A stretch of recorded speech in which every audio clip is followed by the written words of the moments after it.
जय महाकाल, हर हर शंभू, ओम नमः शिवाय। जय हरि विष्णु, हर हर विष्णु। चलो भगवान को याद कर लिया, बस भगवान ना याद कर ले इस रिव्यू के बाद मुझे। तो भाई लोग, मैंने देखी साउथ इंडस्ट्री से आई adventure fantasy fiction movie Nagabandham. Sorry, एक वर्ड यूज करना भूल गया। Devotional movie Nagabandham. एंड ना, I am not going to roast it. आज आपको प्रॉपरली ये बताना जरूरी है कि कहाँ ये सही थे और कहाँ गलत। तो आओ नागबंधम के बारे में बात करते है। एक ट्रेजर हंट की, जहां माइथोलॉजिकल एंगल जोड़ा गया है, जहां एंशियंट श्री हरि विष्णु के टेम्पल्स दिखाए गए हैं, कुछ सेक्रेट ट्रेडिशंस दिखाए गए हैं, जो कि ऑनेस्टली लिटरली आपको हाथ जोड़ने पे मजबूर कर देंगे, इतने सुंदर थे। जो बैक स्टोरी दिखाई गई है वो ज्यादा कनेक्ट कर जाती है। मंदिर के विजुअल्स भाई गजब। जो भगवान विष्णु की लेटी हुई मूर्ति दिखाई है ना भाई, मेरे अंदर से भक्ति भाव जागने ही लगने वाला था कि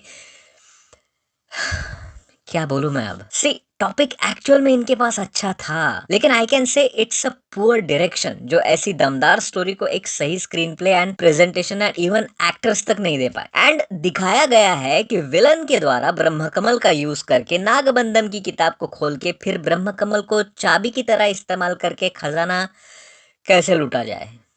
हम्म, हाँ, शायद ऐसी ही थी स्टोरी। लेकिन साला पूरी मूवी खत्म होने के बाद भी किताब का बस कवर ही दिखाया गया है, उसको किसी ने खोला तक नहीं। अब मैं कंफ्यूज इसलिए हूँ क्योंकि यहाँ क्लियर ही नहीं किया गया कि क्यों चल रहा है ये सब कुछ। आर्कियोलॉजिकल डिपार्टमेंट दिखाया, माइथोलॉजिकल जगहें दिखाई, पुरातन मंदिर दिखाए, एक पेड़ वाला राक्षस दिखाया, लेकिन भाई इस पेड़ वाले राक्षस का कोई गोल सेट था ही नहीं। आई मीन, उसे प्रेजेंट तो ऐसा किया गया था कि he is the most dangerous villain, जो अपने पुराने वाले श्राप के पहले वाले अवतार में आएगा। एंड यार भाई, कुछ हुआ ही नहीं उसका। सामने भगवान की मूर्ति है हिंदू देवताओं की, और गाना चल रहा है ऐ खुदा तू कहा है।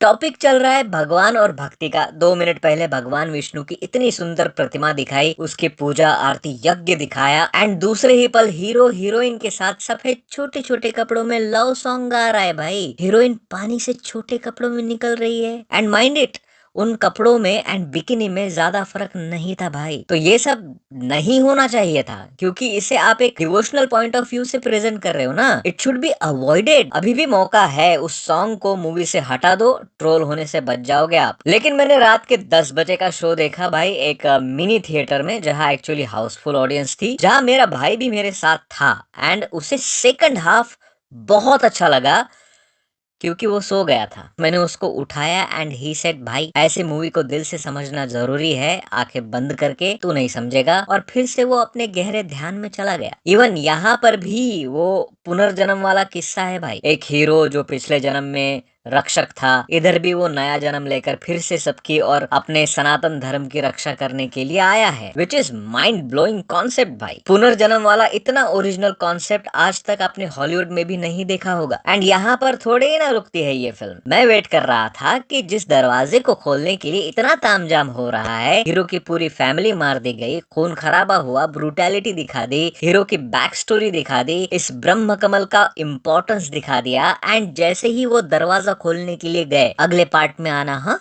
मस्त नहा धो के अगले पार्ट में आना, तभी उनकी स्मार्टनेस में समझ गया कि ये तो इनोवेटिव आइडियाज के भी आगे चले गए हैं भाई। एंड सी, वीएफएक्स का यूज जो किया है ना भाई लोग इन्होंने, यहाँ मैं जेन्युइनली कहूंगा कि वो अवतार के वीएफएक्स को ऐसे टक से छूकर वापस आ गए, गोविंदा वाले। भाई क्या यार, ना मैं ढंग से रिव्यू कर पा रहा हूँ ना रोस्ट, इतना कंफ्यूज कर दिया। ये फिल्म सच में आपको कंफ्यूज करेगी कि ये कहना क्या चाहती है। What is the ultimate goal of this movie. See, roast is not my genre, वो डिपार्टमेंट सूरज का है, लेकिन यहाँ ये हाई बजट कनप्पा ही लग रही थी मुझे। सी, आई रिस्पेक्ट के साउथ इंडियन फिल्म्स में ज्यादातर फैमिली एंड डिवोशनल एंगल को, कल्चरल वैल्यू को ऊपर रखा जाता है और उस पर फिल्म बनाई जाती है, जो इधर बॉलीवुड में कम देखा गया है। पर जो कुछ आज मैंने नागबंदम में देखा, उसमें भले ही कल्चरल वैल्यू हो पर ऑनेस्टी नहीं दिखाई दी मुझे। Don't just use the culture to make money, make it to spread the correct value of it without showing any agenda and nudity. बाकी तो देखो, फिल्म में बहुत ज्यादा खून खराबा है, बच्चों से दूर ही रखना इसको। फैमिली के बड़ों के साथ देखना चाहो तो जरूर देख सकते हो। मेरे लिए ये फिलहाल तो सिर्फ 2 स्टार की ही मूवी है। बाकी आपके जेन्युइन थॉट्स का भी वेलकम है कमेंट्स में, चाहे गाली दे दो, कोई दिक्कत नहीं है। मिलते हैं अगले वीडियो में, बाय।